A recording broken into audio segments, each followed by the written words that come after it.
हाँ जी, ये मैं CH बनाता हूँ, ये कार्बन और उसके साथ ये हाइड्रोजन, उसके साथ ये क्या है, हाइड्रोजन, और ये कार्बन आगे किसके साथ जुड़ी है, इस कार्बन के साथ, ये कार्बन, और ये कार्बन का आगे क्या है, CH2 के साथ डबल बॉन्ड, और इस कार्बन के साथ एक और CH3 अटैच है, ये इसको भी ऐसे नीचे लिख लेता हूँ।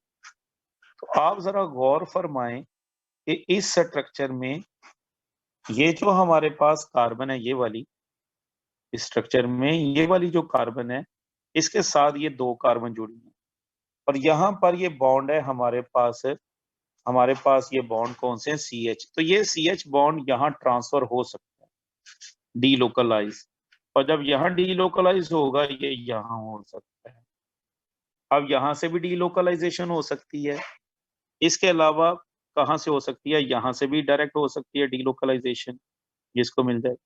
फिर इसके अलावा यहाँ से भी डीलोकलाइजेशन हो सकती है डायरेक्ट, डीलोकलाइजेशन यहाँ से भी हो सकती है ऐसे। तो इसका मतलब 3 कंट्रीब्यूटिंग स्ट्रक्चर बनेगी यहाँ से। कितनी कंट्रीब्यूटिंग स्ट्रक्चर बनेगी, 3। और सेम इसी तरह से यहाँ से भी ये स्ट्रक्चर, यहाँ से भी ये CH बॉन्ड भी, ये CH बॉन्ड भी यहाँ पर डीलोकलाइज हो सकता है, और इसी तरह से ये वाला CH बॉन्ड भी यहाँ डीलोकलाइज हो सकता है, और इसी तरह से ये वाला CH बॉन्ड भी इधर डीलोकलाइज हो सकता है। तो इसका मतलब है आइसोब्यूटाइलीन की 3 स्ट्रक्चर यहाँ से ड्रा हो सकती हैं, 3 स्ट्रक्चर यहाँ से ड्रा हो सकती हैं, और एक स्ट्रक्चर ऑलरेडी पड़ी है। तो आप ये कह दें कि आइसोब्यूटाइलीन की टोटल 7 कंट्रीब्यूटिंग स्ट्रक्चर होंगे। आइसोब्यूटाइलीन की टोटल 7 कंट्रीब्यूटिंग स्ट्रक्चर्स होंगी। आइसोब्यूटाइलीन की टोटल 7 कंट्रीब्यूटिंग स्ट्रक्चर्स होंगी। अब हम बनाते हैं, हमारे पास है 1 ब्यूटीन। हमारे पास कौन सी चीज है, 1 ब्यूटीन। ये CH3 CH2, ये हमारे पास कौन सी है, 1 ब्यूटीन। अब 1 ब्यूटीन में बनाते हैं, इस CH के साथ ये जुड़ा है। अब 1 ब्यूटीन का बनाते हैं, ये हमारे पास कार्बन, इसको जरा ओपन करके लिख लिया, ये हाइड्रोजन, CH3 को ओपन करके लिख लिया, और इसके अलावा इस CH2 को भी ओपन करके लिख लिया, और इसी तरह से ये CH और डबल बॉन्ड CH, ये 1 ब्यूटीन है। ये कौन सी है, 1 ब्यूटीन। और इसमें इस कार्बन के साथ बराह रास्त सिर्फ यही कार्बन जुड़ी है, इसमें इस कार्बन के साथ बराह रास्त यही कार्बन जुड़ी है, और इस कार्बन के साथ यहाँ से ये बॉन्ड इधर शिफ्ट हो जाए और ये इधर शिफ्ट हो जाए, तो एक कंट्रीब्यूटिंग स्ट्रक्चर। और दूसरी क्या हो सकती है कंट्रीब्यूटिंग स्ट्रक्चर, कि ये यहाँ शिफ्ट हो जाए और ये यहाँ शिफ्ट हो जाए, 2 कंट्रीब्यूट, और एक बनी हुई है। ये वाला तो शामिल ही नहीं हो सकता क्योंकि ये दूर चला गया। इस कार्बन के साथ बराह रास्त ये कार्बन नहीं जुड़ी, इस कार्बन के साथ बराह रास्त ये कार्बन नहीं जुड़ी, लिहाजा इस कार्बन के साथ सिर्फ यही कार्बन बराह रास्त जुड़ी है, और इसके जो CH बॉन्ड है वही कॉन्जुगेशन कर सकते हैं। लिहाजा हम कहेंगे कि इसकी कंट्रीब्यूटिंग स्ट्रक्चर टोटल कितनी बनेगी, एक यहाँ से ये बन गई, ये मूवमेंट यहाँ से इधर और इधर इधर, और एक इधर से ये स्ट्रक्चर। तो इसकी कंट्रीब्यूटिंग स्ट्रक्चर टोटल कितनी बन जाएंगी, 3। तो फिर कौन ज्यादा स्टेबल होगी, आइसोब्यूटाइलीन ज्यादा स्टेबल होगी, क्योंकि आइसोब्यूटाइलीन की 7 कंट्रीब्यूटिंग स्ट्रक्चर बनती है। अब मैं जरा रीड करता हूं पिछले पेज पर ही, पेज नंबर 40 से। Similarly greater stability of isobutylene as compared to 1 butene, both having the same number of, दोनों के अंदर same number of carbon carbon bond, carbon double bond और CH बॉन्ड्स हैं, determined on the basis of the heats of combustion has been explained by hyperconjugation. The former has 6 CH bond. पहली structure में इसमें कितने CH bond थे, 6 थे।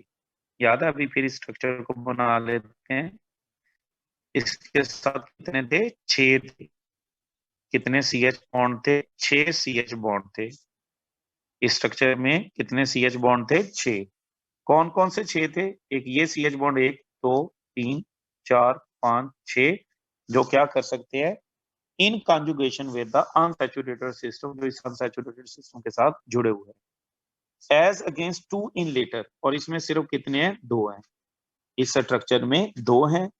Has greater, दस has greater number of canonical forms, लिहाजा इसकी कैनोनिकल फॉर्म्स कितनी होंगी, मैंने बोला ज्यादा, और इसकी कैनोनिकल फॉर्म क्या होंगी, कम होंगी।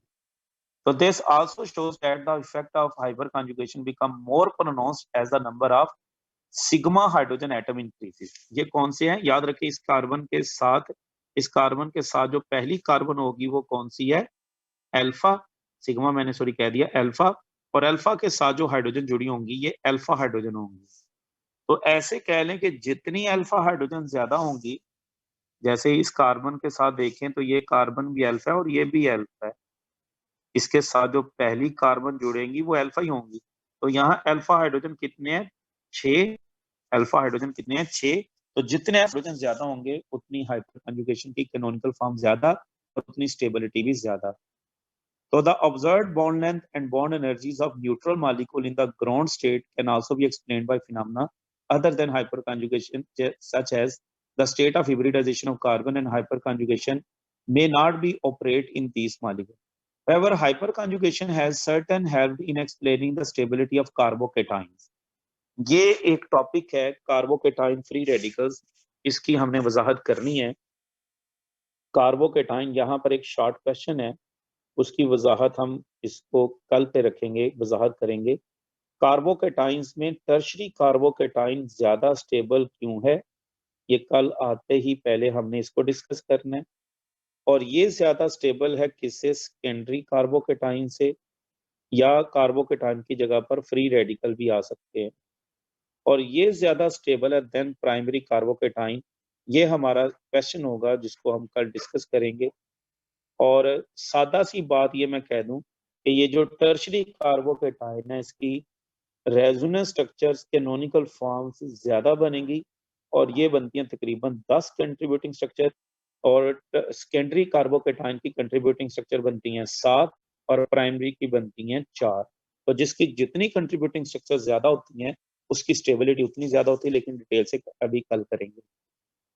आखिरी बात कि यहाँ पर हमने बॉन्ड कौन सा मूव किया, CH बॉन्ड, लेकिन कहता है CH के अलावा भी बॉन्ड मूव कर सकते हैं, CH के अलावा भी बॉन्ड मूव कर सकते हैं, जैसा कि हमारे पास है टर्शरी ब्यूटाइल बेंजीन। कहता है evidence are also available for hyperconjugation involving CH bond of the following type. कहता है ये CH बॉन्ड भी कार्बन कार्बन बॉन्ड भी इन्वॉल्व हो सकता है।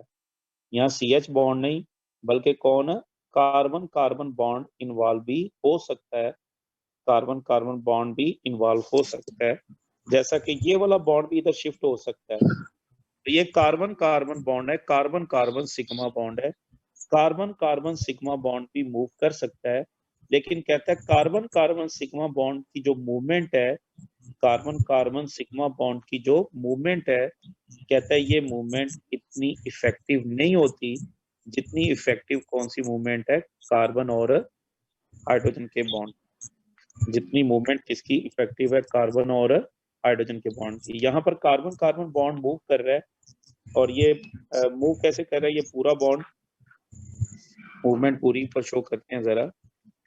ये यहाँ मूव कर गया और ये वाला बॉन्ड इधर आ गया और ये वाला बॉन्ड इधर चला गया।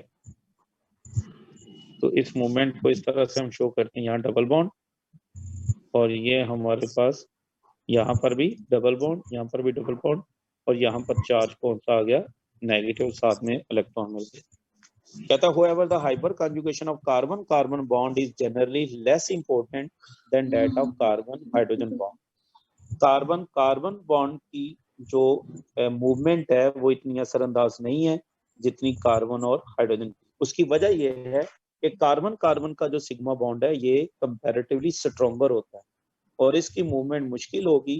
कार्बन हाइड्रोजन का जो बॉन्ड होता है वो इतना स्ट्रॉन्ग नहीं है जितना कार्बन कार्बन का बॉन्ड है, इसलिए कार्बन कार्बन सिग्मा बॉन्ड की मूवमेंट इतनी अहम नहीं होगी जितनी कार्बन हाइड्रोजन सिग्मा बॉन्ड की मूवमेंट अहम। ठीक है जी, इस लेक्चर को अच्छे तरीके से याद कर लेना है और साथ में इसको अच्छे तरीके से समझ भी लेना।